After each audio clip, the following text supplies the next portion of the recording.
النهارده حابب اتكلم عن جيل حرس الحدود. الجيل ده اتكون مثلا في 2003 لحد 2011 2012. الجيل ده كان من احسن الاجيال اللي اتكونت، يعتبر بميزانيه قليله جدا، كلهم من الدوري الدرجه الثانيه. وانا بتكلم كده حابب اعرض لكم شويه اهداف كده بسيطه لحرس الحدود. يعني مثلا ده هدف ليه في الزمالك، فبقول لكم النادي ده اتكون من غير فلوس. النهارده مثلا بتتكلم بيراميدز بيصرف ملايين، ده نادي ما صرفش اي حاجه. ده مثلا هدف ليه قدام الافريقي التونسي في الكونفدراليه. هو كان بيشارك في الكونفدراليه. حرس الحدود كان بيشارك في الكونفدراليه لما كان الزمالك مثلا بياخد خامس سادس، وكان الاسماعيلي بياخد اللي بيلعب في دوري ابطال افريقيا، والحرس بيلعب في الكونفدراليه زي ما انتم شايفين. الجون ده في استاد الماكس ده، يعني الناس اللي فاكره كوره، ده ما حدش كان بيعرف يتعادل هناك. انت رايح تلعب في استاد الماكس، انت عارف ان انت سايب لك نقطه. ده مثلا جون في نص نهائي كاس قدام حرس الحدود، قدام الاسماعيلي. الكوره دي عدت من برجل الحضري، دي كانت بعد كاس الافريقيه على طول، كاس 2010.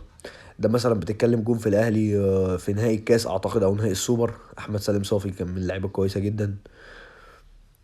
ففرقه بتتجرأ وبتلعب على الاهلي كوره وبتلعب مستوى عالي جدا، وفرقه ما يعتبر زي ما قلنا ما اتكونتش اساسا بفلوس. والنهارده كمان حرس الحدود حاسس ان هو عامل فرقه شبهها. وده جون تاني اليوم برضه في الافريقي التونسي، ده احمد عبد الغني اللي جاب الجون، او احمد حسن مكي.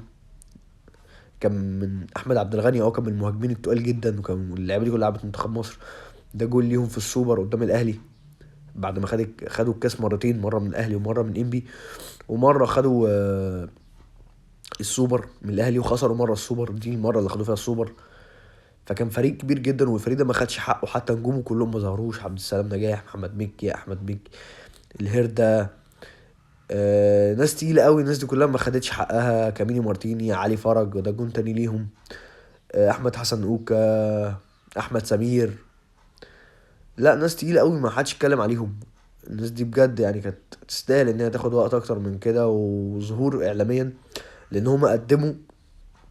وخلي بالكوا الجيل ده كان بيروح منه المنتخب مثلا على 3 4 لعيبه كان بيروحوا مع منتخب حسن شحاته.